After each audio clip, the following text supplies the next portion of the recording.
जैसे अगर हम तिरोभाव की बात करें, तिरोभाव जो टॉपिक है उसका मतलब है कि किसी राग के स्वरों को ऐसे क्रम में लगाना जिससे आप किसी दूसरे राग की छाया भी दिखा सके। मैं एक बार फिर से रिपीट कर रही हूँ, किसी राग के स्वरों को इस क्रम में लगाना जिससे आप दूसरे राग की छाया भी दिखा सके। समझे? तो ये तिरोभाव कहलाता है।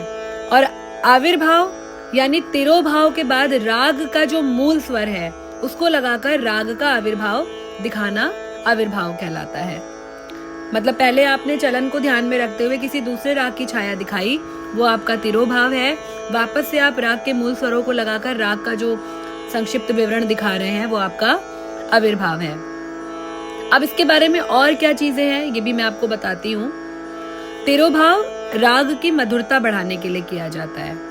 ठीक है, तो जैसे राग का इनहेंसिंग होती है, हम वेरिएशंस लेते हैं, तो हम अगर किसी चलन को ध्यान में रखते हुए हम दूसरे राग की छाया दिखा रहे हैं तो वो और सुंदर लगता है और वापस से मूल स्वर में आ रहे हैं, मूल स्वरूप में आ रहे हैं, तो वो हमारा आविर्भाव हो जाता है। तिरोभाव राग के नियमों में थोड़ी ढील लाकर किया जाता है। ठीक है, और तिरोभाव में मूल राग के स्वरों को थोड़ा सा छिपाया जाता है लेकिन वापस से आविर्भाव में दिखाया जाता है। तिरोभाव में राग के समप्राकृतिक राग की छाया लाकर किया जाता है और ये कुछ अल्प समय के लिए ही किया जाता है। ठीक है, तो आज जैसे कि ये टॉपिक है और किस तरीके से ये करना है ये भी आपको पता होना चाहिए। ठीक है, तो मैं आज मुल्तानी राग में तिरोभाव और आविर्भाव करके आपको दिखाऊंगी, तो आपको थोड़ा सा ये और समझ में आ जाएगा कि किस तरीके से करना है। तो बहुत इंटरेस्टिंग टॉपिक है, आप पूरा वीडियो एंड तक देखिएगा तो आपको समझ में आ जाएगा। अब देखिए, जैसे हम अगर बात कर रहे हैं मुल्तानी राग की, तो मुल्तानी तोड़ी थाट जन्य राग माना गया है और इसमें रेगा धा कोमल स्वर लगते हैं और तीव्र मध्यम का प्रयोग होता है।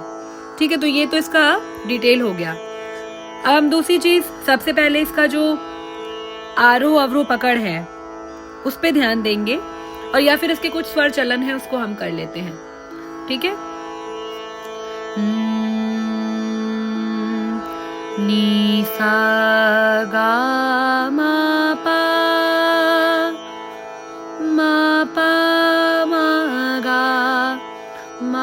गा रे सा। ठीक है, अब जैसे मूल राग हमारी मुल्तानी है तो उसका स्वर चलन है वो हम इस तरीके से करेंगे, गा मा पा नी